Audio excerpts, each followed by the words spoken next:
There's a version of you that already has everything you've ever wanted. The peace, the abundance, the freedom, the quiet certainty that you've finally arrived. It isn't a fantasy or a future goal waiting somewhere on the calendar of your life. It's real. It's alive, and it's entangled with you right now. The only question is, which version of you is the field currently listening to?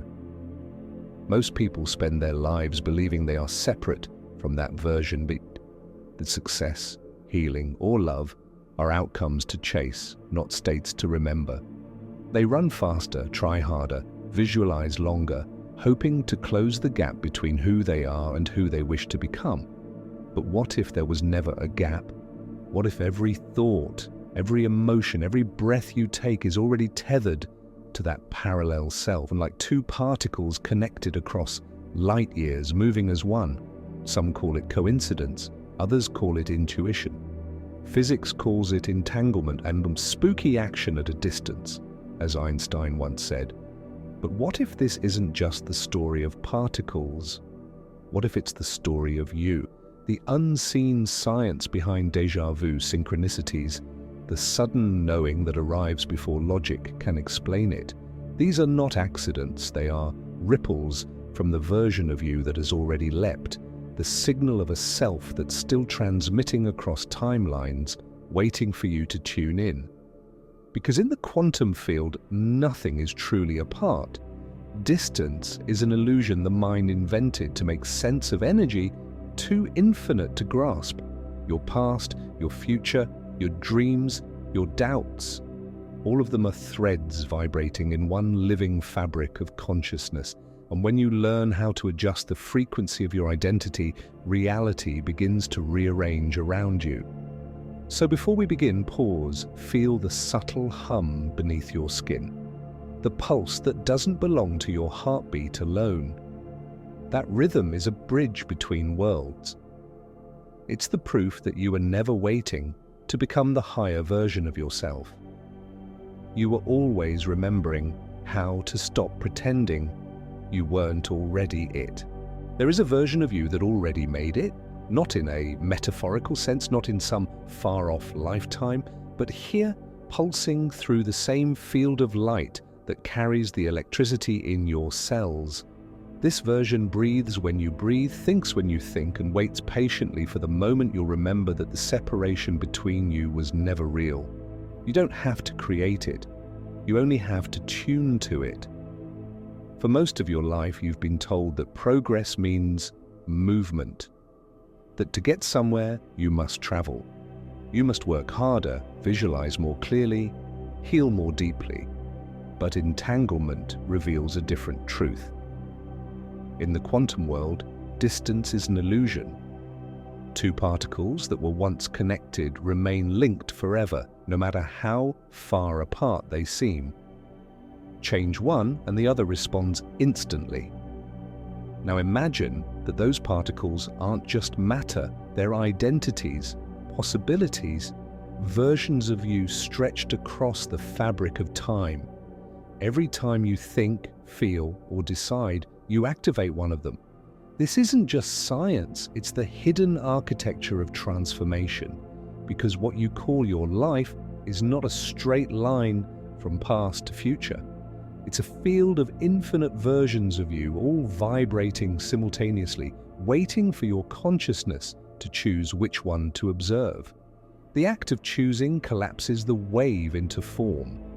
That's what physicists call the observer effect. But mystics have been whispering it for centuries. As you believe, so it becomes. They were describing quantum entanglement before the language existed to prove it. You've felt this before, that flicker of recognition, when something you once dreamed suddenly feels familiar, as if you've walked into a scene you already knew. The conversation that unfolds exactly as you imagined, the opportunity that appears the moment you finally stop chasing it. These are not coincidences, they are moments when your signal and the signal of your higher self synchronize, when coherence replaces noise. In that instant, the field rearranges. the illusion of effort disappears. You feel lighter because you've stopped pushing against the current you were meant to flow with all along. The field is listening, but it doesn't understand words. It responds to frequency, to the tone of your being. When your emotions and beliefs harmonize, you broadcast a signal that tells the universe who you believe yourself to be. The frequency of lack says, "I'm still waiting." The frequency of coherence says, "I already am." And in a universe made of vibration, the field can only echo what it receives. Imagine a radio trying to pick up a song that's already playing. The music isn't somewhere else. The dial is just tuned to static. The moment you adjust the frequency, the melody that was always there becomes clear. That's how reality works. You don't summon the song, you align with it. You don't attract abundance, love, or peace. You tune into the version of yourself that already lives inside that reality. Einstein once called entanglement spooky action at a distance. He couldn't explain how two particles could mirror each other instantly, defying space and time. But what if the reason is simple? What if there is no distance to cross, no delay to overcome? What if consciousness itself is the space between things, the invisible thread connecting every point in existence? When you shift your state, the field doesn't travel to catch up with you. It reflects instantly because it already contains you. Close your eyes for a moment and imagine the quantum field not as an abstract concept, but as light, infinite, intelligent light that listens.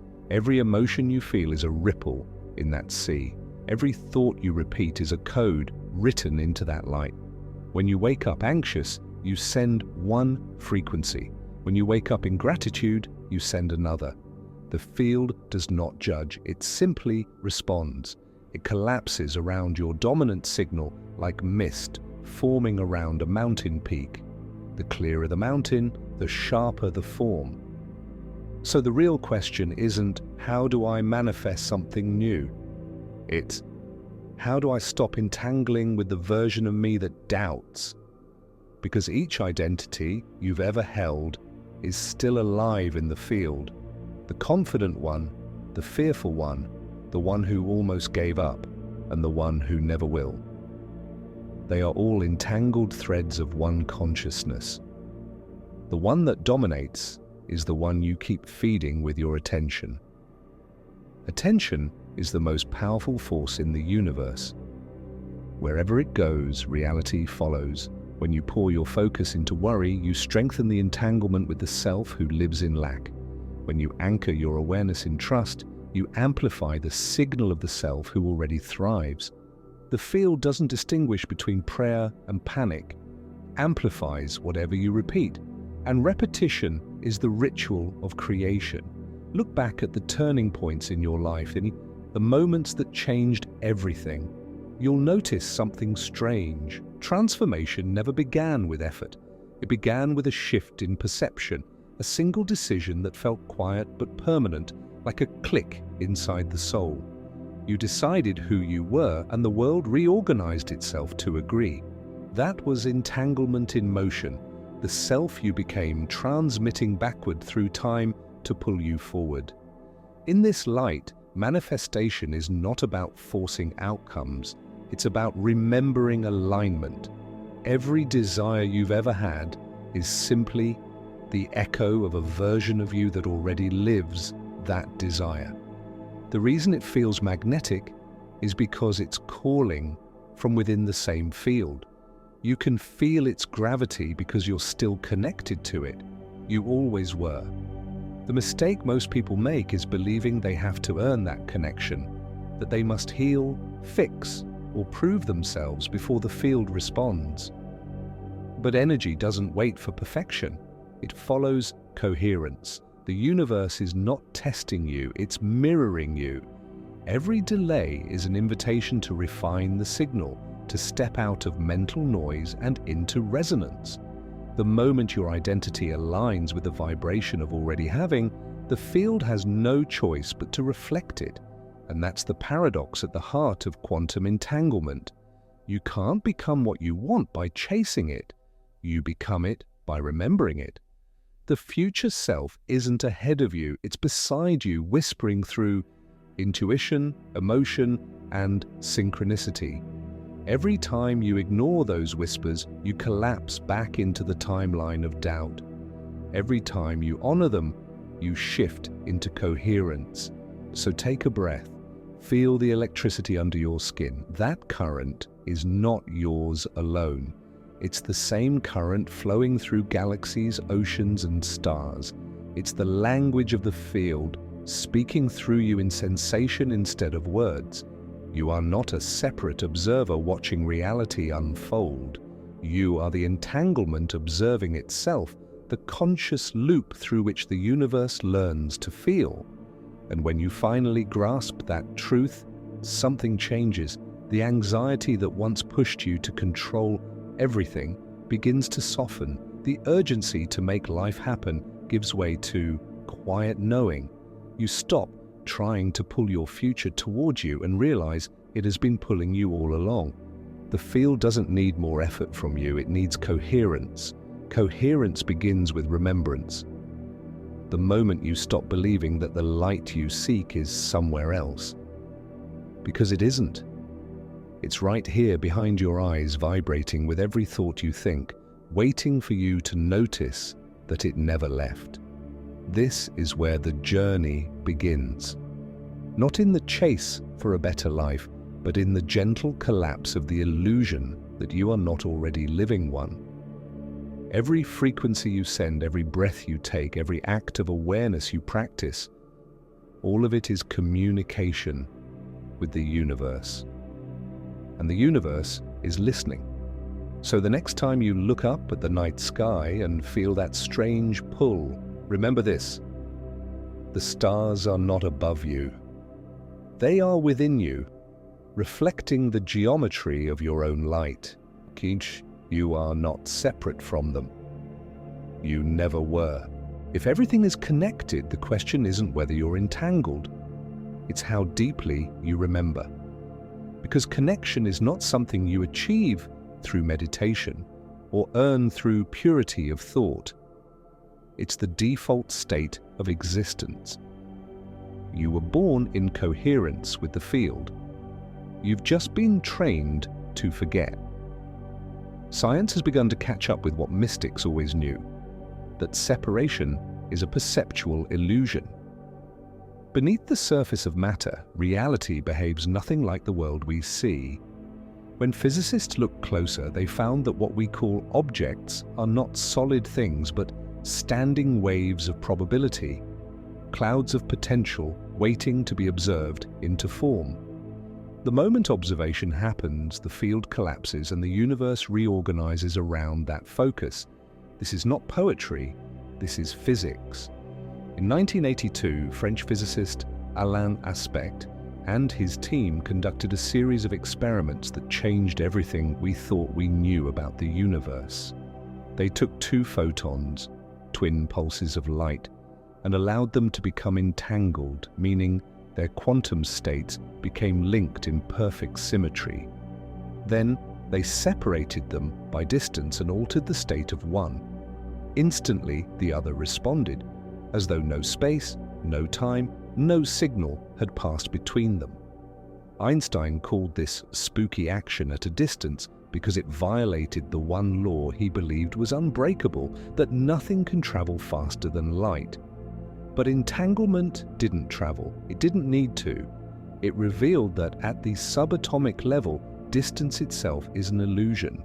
What we call here and there are simply coordinates within one undivided field. Now pause for a moment. Let that sink in. Two particles separated by space behaving as one. That means somewhere in some invisible architecture of the universe, there is no in-between. No gap to cross, no boundary to bridge.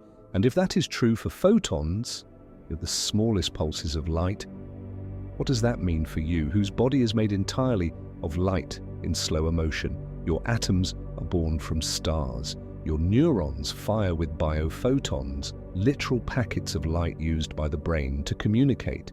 Your cells absorb, emit, and store photons as information. You are, in the most literal sense, an electromagnetic conversation.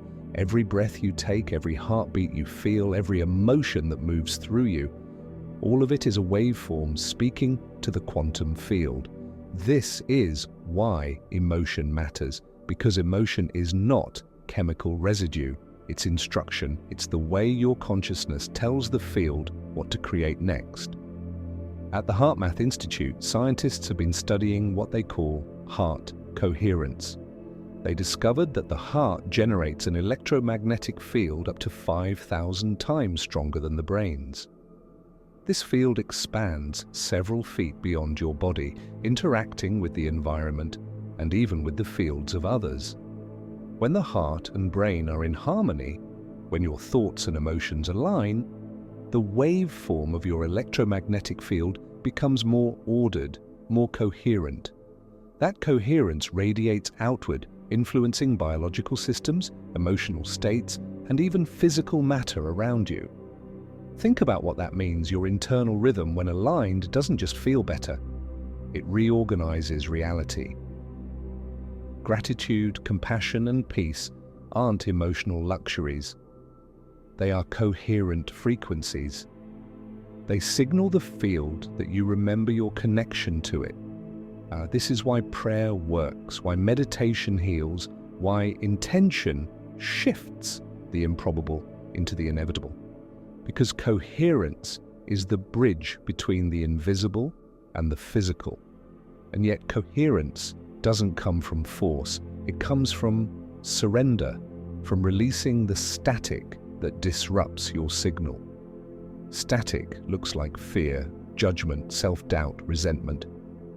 Each one sends contradictory information into the field. I want this, but I don't believe I deserve it. The result? Interference. The waveform cancels itself out. You call it confusion. The field calls it noise. Quantum physics describes this as decoherence. When particles fall out of alignment with one another, they lose their connection and behave as separate entities. Humans experience the same thing emotionally. The moment we fall out of coherence with our authentic state, life starts to feel fragmented. We interpret that fragmentation as struggle. But struggle is not punishment, it's feedback. It's the universe telling you that your internal frequency is out of tune with the signal you're trying to receive. Every emotion you feel is a code. Every thought is a waveform. Every identity you hold is a set of frequencies. This is not mysticism, it's mechanics.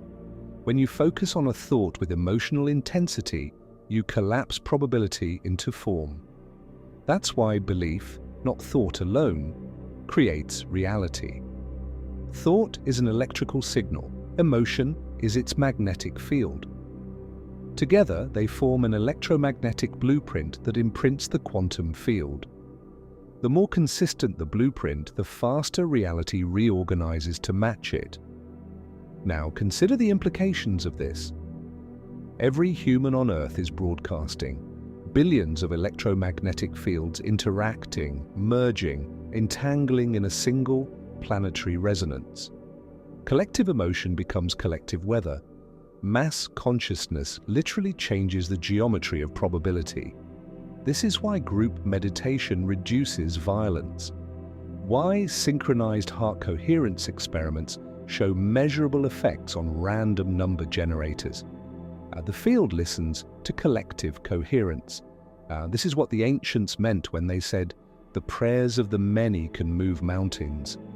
They weren't being poetic, they were describing quantum resonance. But coherence doesn't start in groups, it begins with one nervous system learning to hum in harmony with the field. And that begins not in thought, but in sensation. Your body is not the obstacle to enlightenment, it's the instrument of it. Every cell, every heartbeat, every inhale is a conductor translating cosmic data into chemical experience. When you close your eyes and slow your breath, your body shifts from chaos to order. The electromagnetic rhythm of the heart synchronizes with the brain. The brain waves slow into alpha, then theta. The field senses the stabilization and begins to respond. Information, intuition, vision, synchronicity flows back through the same channel that once carried confusion. This is the loop of creation. The observer influences the observed reflects the observer, and both evolve together. You are not a passive participant in this loop, you are the loop itself. But most people never realize this. They live as if their thoughts are private, their emotions irrelevant, their energy contained. They see themselves as isolated systems, closed off from the rest of the universe. That's why they feel small, because they have mistaken disconnection for individuality. When you remember that consciousness is entangled, that your mind, heart, and field are not isolated instruments but one coherent frequency, the illusion begins to crack. Suddenly, you understand why your intuition speaks before logic, why your emotions predict outcomes before your mind can analyze them. You realize you are not creating reality by force, you are resonating it into visibility. Quantum mechanics and spirituality meet in this single truth. The universe is participatory. It does not unfold independently of you, it responds to you. You are not living inside it, you are it, temporarily localized into human form to remember what infinite awareness feels like when it breathes. So when you stand in stillness and feel the pulse in your chest, you are not listening to a biological rhythm. You are listening to the cosmos proving its own coherence through you. You are the feedback loop that keeps existence awake. This is why ancient mystics closed their eyes to pray. Not to escape the world, but to synchronize with it. They were tuning their hearts like instruments to the same frequency that sustains galaxies. Science calls it quantum entanglement. Mystics call it divine union. Your body calls it coherence. Different languages, same truth. You were never separate. You only forgot how to listen. So now take a breath. Feel it travel through you. It shoots to an electric tide that belongs to the entire field. Each inhale synchronizes you with the intelligence that designs stars. Each exhale returns data to the universe about what it feels like to be you. That's the real exchange. Consciousness learning from itself through you. And in that rhythm, something subtle shifts. You begin to realize that quantum entanglement isn't a scientific anomaly. It's the heartbeat of existence, and you are its living proof. If the universe is a single field, then the most intimate fragment of it is you. Every heartbeat, every flicker of thought, every electric shimmer moving through your neurons, all of it is the field observing itself from the inside. You are not standing in the universe, you are its self-portrait, painted in vibration and memory. But here lies the mystery. If everything in you is made of light, why does life sometimes feel heavy? Why, when the science says you are entangled with infinite possibility, do you still feel bound to limitation? The answer lives in the invisible architecture of your subconscious. From the moment you took your first breath, your nervous system began recording. Every tone of voice, every glance, every moment of fear or comfort, stored not as words, but as frequency. Between birth and age 7, your brain moved primarily in theta waves, the same range used in deep hypnosis. In that state, you weren't analyzing the world, you were absorbing it. Every experience became a command. This is how reality works. This is who I am within it. Those commands became your inner code, the script the quantum field reads when it shapes your life around you. Dr. Bruce Lipton, a cellular biologist, once explained that roughly 95% of our behavior is governed by subconscious programs installed before we were even old enough to question them. Think about that. 95% of what you call choice may simply be repetition. The same vibration broadcast again and again because the mind believes it's safer to repeat the familiar than risk the unknown. That repetition is entanglement in action. The old self keeps broadcasting its signal, and the field keeps responding. You call it habit.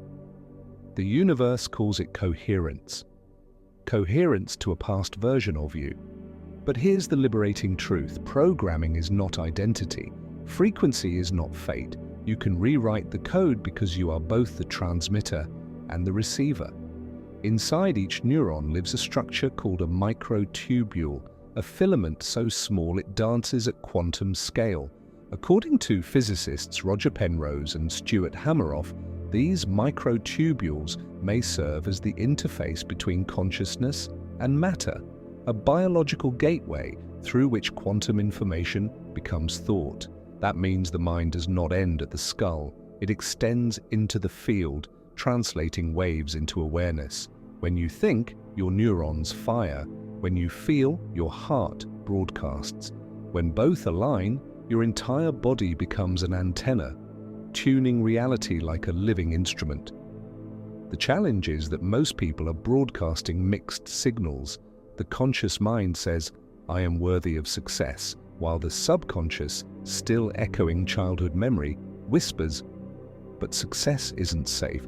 The field receives both frequencies, and the result is interference, the energetic equivalent of static. You see it as delay, confusion, resistance, but the field is not punishing you, it's waiting for coherence. So how do you restore it? It begins with awareness, not mental but vibrational. Start noticing how truth feels in your body. When a belief aligns with your highest frequency, your body expands. Breath deepens, muscles soften, energy flows. When a belief contracts, your chest tightens, your stomach knots. The body doesn't lie, it speaks in resonance. Every contraction is a signal that the current observer and the identity behind your eyes is out of sync with the version of you already living the life you desire. That version isn't imaginary. It's entangled in the same field, broadcasting at a higher coherence. To align with it, you don't chase, you tune. Imagine yourself as a radio again, except now the dial isn't thought. It's embodiment. You shift frequencies not by demanding new outcomes, but by breathing differently, speaking differently, choosing differently. Every time you make a choice from peace instead of fear, you turn the dial a little closer to that parallel self. This is the true science of manifestation, not fantasy, not wishful thinking, but neurophysiology interacting with quantum law. The brain rewires through repetition, the field responds to resonance. When both repeat the same coherent pattern, reality stabilizes around it. You've already experienced this. Remember the last time you felt completely aligned? Those rare moments when everything flowed effortlessly, when people appeared at the right time, when opportunities unfolded like choreography. That wasn't luck, that was coherence. Your biology and your field were momentarily indistinguishable. The observer and the observed had become one. Then, inevitably, the old pattern returned. Not because you failed, but because the nervous system is loyal to familiarity. It mistakes repetition for safety.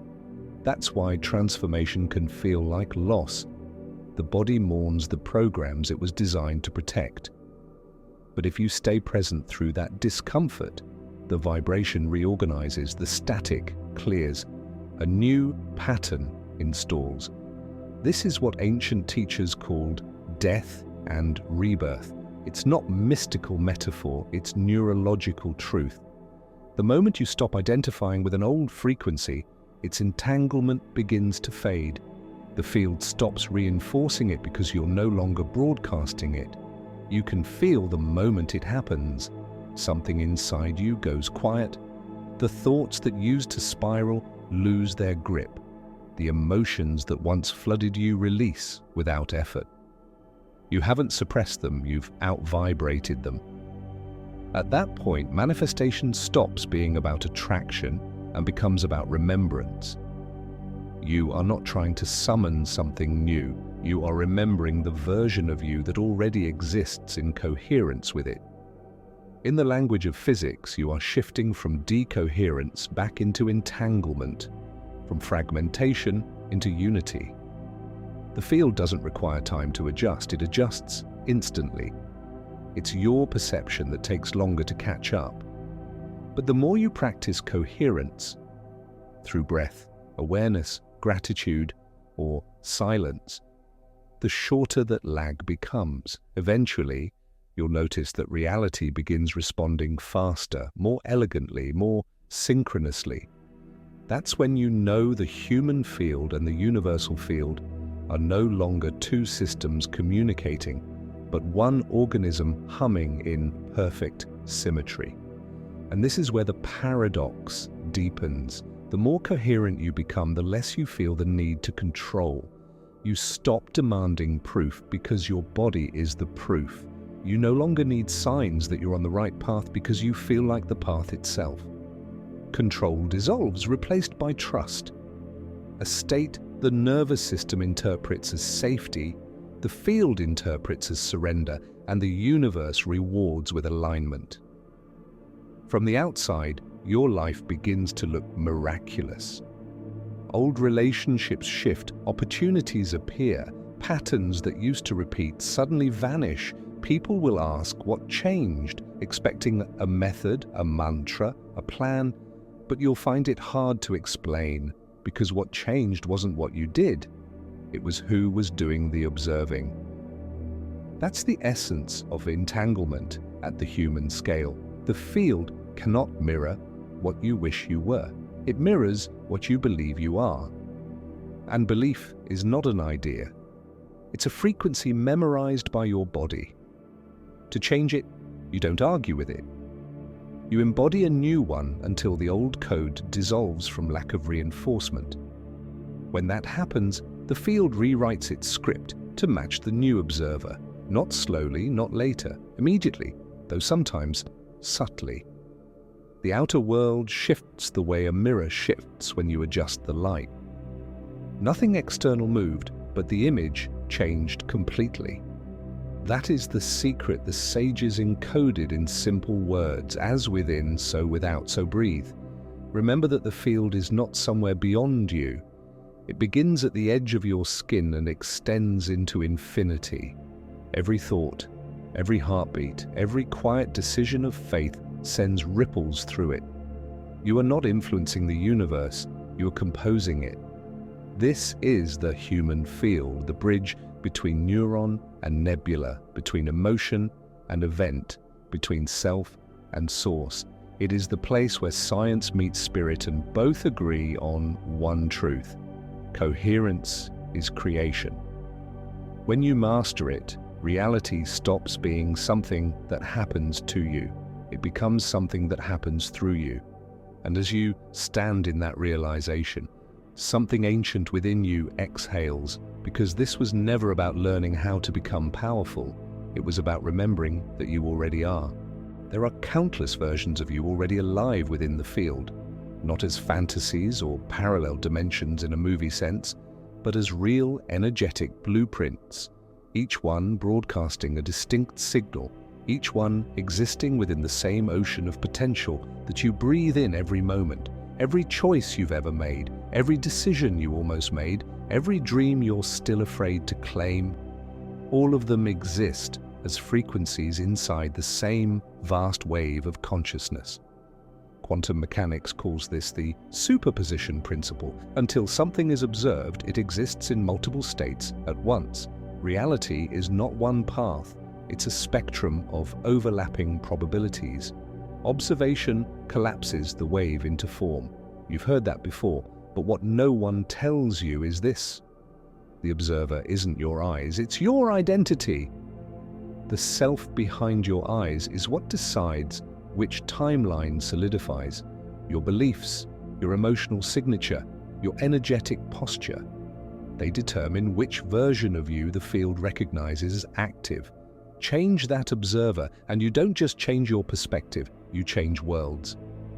This is the essence of quantum jumping, not teleportation, not magic, but a recalibration of identity so precise that the field no longer distinguishes between who you wish to be and who you are. You've done this before.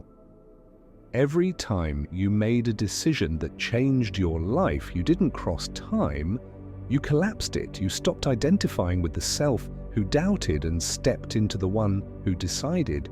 You didn't move through space. Space rearranged around your new coherence.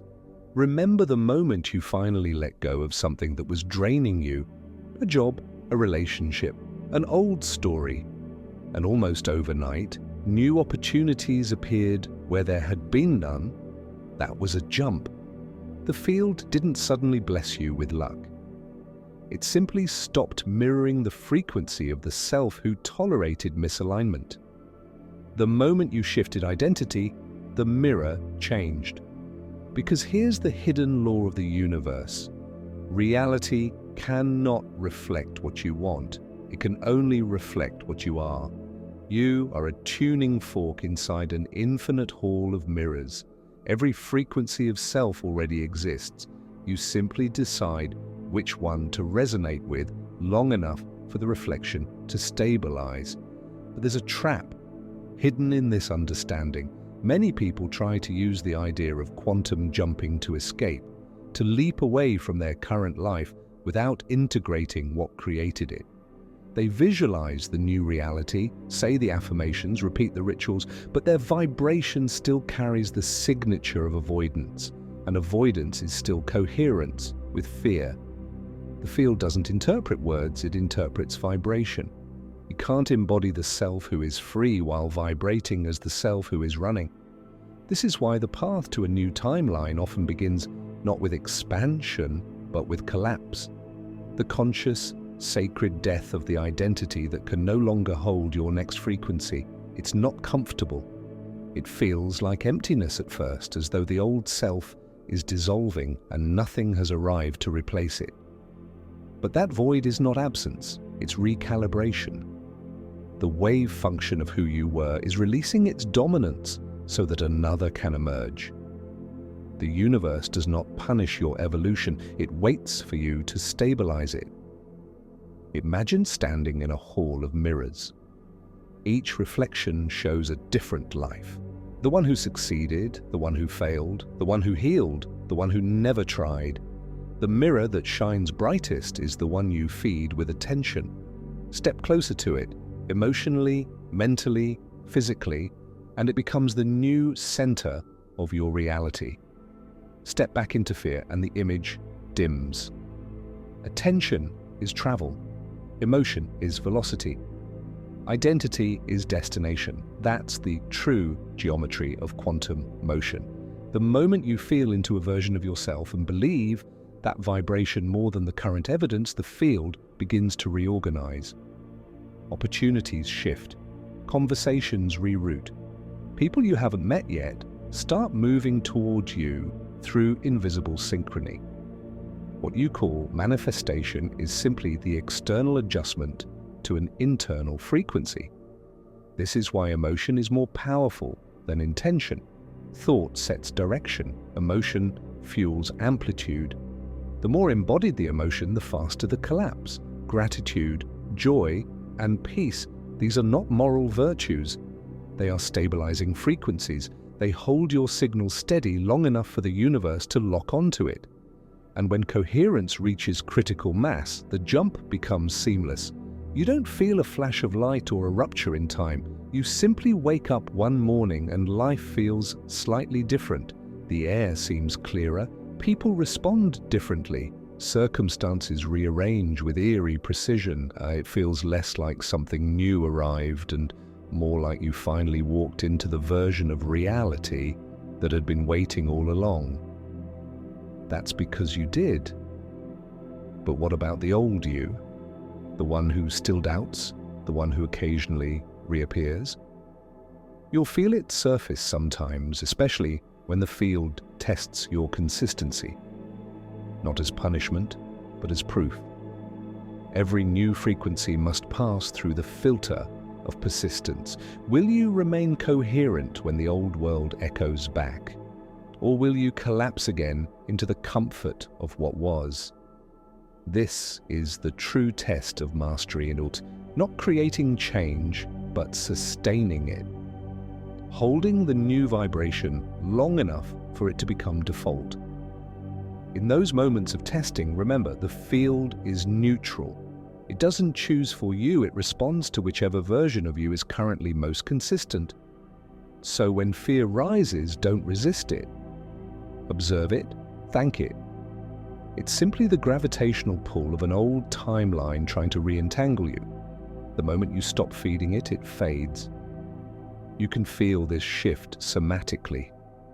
The body knows the jump before the mind does. You'll sense a subtle detachment from the old narrative, like watching a movie you no longer identify with. The scenes continue for a while, but your emotional investment is gone.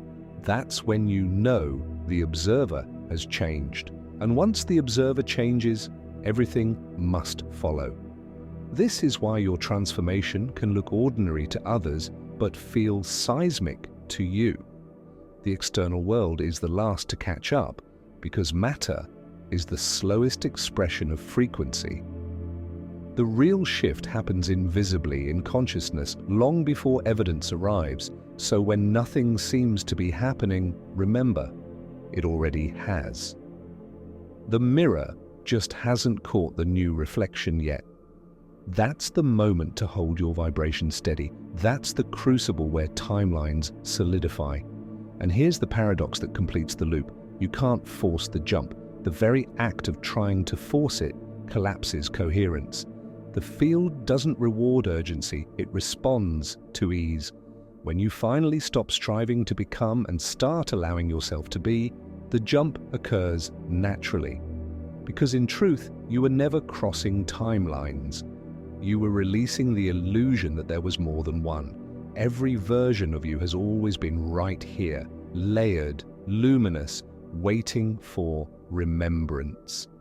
The moment you choose coherence over chaos, alignment over effort, love over fear, you merge with the version that always knew the way. That's the real leap. It's not about becoming light. It's about realizing you already are, refracted differently across realities, now remembered as one. And when that realization settles into your body, silence follows. The same silence the universe held before the first atom formed. The silence between heartbeats where infinity whispers, "You were never separate from the life you seek. You were simply viewing it from another angle." The leap was never about distance. It was about bandwidth. How much truth your body can hold without turning away. By now you've felt it. That trembling edge between the self you've known and the one whose signal is already humming through the walls of your reality. The field is waiting for one thing only: coherence. Not perfection, not purity, just coherence. The alignment of thought, emotion, and action around one identity. But before you can stabilize that identity, something must dissolve. The universe is elegant but ruthless about this. You cannot vibrate as two selves at once. The old frequency must collapse before the new can broadcast cleanly. This is where most people turn back. They confuse collapse with loss. They call it failure, emptiness, depression. Yet what they are really feeling is the dying static of an outdated signal. The identity that once protected them is running out of charge. What you are losing is not life, it's interference. So how do you let it go? How do you re-encode the field without force? There are three movements in this alchemy: witness, sever, and re-entangle. 1. A witness. Sit in stillness, not to silence the mind, but to hear it clearly for the first time. Ask a single question and let it echo through your cells. Who is the version of me that's been making my choices? Don't analyze, feel. Notice the tone of their thoughts, the rhythm of their breath, the flavor of their energy. Do they rush, doubt, apologize for existing? See them not as an enemy, but as an echo that once kept you safe. Every limitation was a strategy. Every fear was a form of love, twisted by memory. Most timelines don't fade because they are fought. They fade because they are finally seen. Observation ends resistance. The act of witnessing without judgment disentangles energy from emotion. The pattern loses its charge because it's been brought into light. So breathe. Let the old self speak. Let it finish its sentence. It has been shouting through symptoms and delays for years just to be acknowledged. When you listen, it softens. When it softens, the field begins to release it. 2. Sever. Once the echo is visible, declare the boundary. Not with anger, but with clarity. Whisper, if you must, "This is no longer who I am." Say it until your body believes it. Feel the vibration of those words move down your spine. Each syllable cuts a thread of entanglement. You might feel a physical shift, a shiver, a tear, a sudden stillness. That's the field rearranging.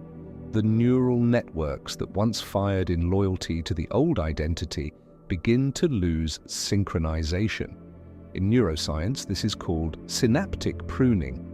Unused connections dissolve so new ones can form. On a quantum level, the waveform of the outdated self collapses back into possibility. This is not rejection. It's integration through release.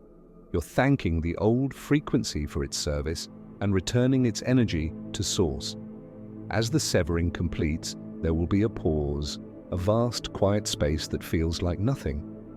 That nothing is the neutral field, the womb of all potential. Resist the impulse to fill it with noise. Sit inside it.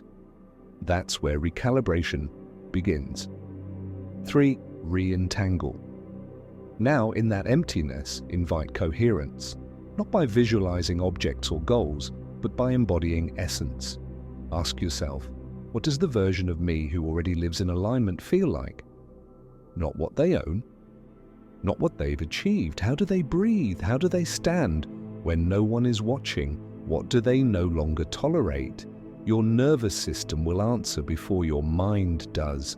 A warmth in the chest, a lift in the posture, a calm certainty in the gut. And that's the new frequency coming online. Anchor it with breath. Inhale into the heart, exhale through the spine. Let your body memorize the feeling. The more often you enter this state, the more neurons wire together to sustain it. The subconscious begins to accept it as reality, and because the subconscious is your primary transmitter, the field must respond. Re-entanglement is not performed once, it's practiced until effortless. Each time you return to coherence after a wobble, you strengthen the signal. Each repetition stabilizes the new observer behind your eyes. The shift doesn't happen in thought, it happens in the micro choices that follow. You begin to move differently, you speak slower, you choose from clarity instead of compensation. These are not behaviors of effort, but of alignment. The new self doesn't try to be different. It simply cannot behave like the old one. You'll notice life respond in small ways first. A conversation that used to drain you suddenly ends quickly and kindly. An opportunity appears the moment you release expectation. Synchronicities multiply like confirmation codes from the field. Stay here, you're in range. But then comes the test. The echo of the old timeline returning to see if you've really detached. A familiar doubt, a sudden expense, a fragment of an old fear. When it happens, do nothing extraordinary. Simply breathe as the new self. Respond as the one who has already crossed. Reality isn't asking for proof, it's asking for consistency. Because the universe doesn't change in response to effort, it changes in response to pattern. When a new pattern holds steady long enough, the field updates its geometry. Matter follows frequency. As you continue, you'll feel the rewiring at deeper levels. Old thoughts will still arise, but they'll sound foreign, like another language you no longer speak. Emotional triggers will surface, but they'll dissolve before they take form. The nervous system recodes its baseline from survival to creation. The field mirrors that upgrade instantly, but the human body learns it gradually, breath by breath. And eventually, you'll notice something subtle but profound. You stop chasing alignment because alignment becomes your natural state. You stop asking how to hold the vibration because the vibration is holding you. This is the moment the field recognizes the new command. It rearranges silently. Relationships shift, opportunities align, timing smooths. Nothing looks forced, yet everything fits. You've become the stable frequency around which the probabilities organize. From this state, creation is no longer a ritual, it's respiration. Each inhale receives, each exhale transmits. Thought becomes geometry. Emotion becomes magnetism. Action becomes coherence made visible. This is what it means to live as an entangled being. You no longer ask the field to deliver. You recognize that you and the field are one continuous circuit of consciousness, exchanging information in real time. In this way, recoding isn't a task with an end. It's a lifelong symphony of calibration. You will keep refining until the very last breath. Not because you are broken, but because expansion never ends. So tonight, as you close your eyes, feel the hum beneath your ribs. That's the new signal stabilizing. Whisper to it softly. We are safe now. We can expand.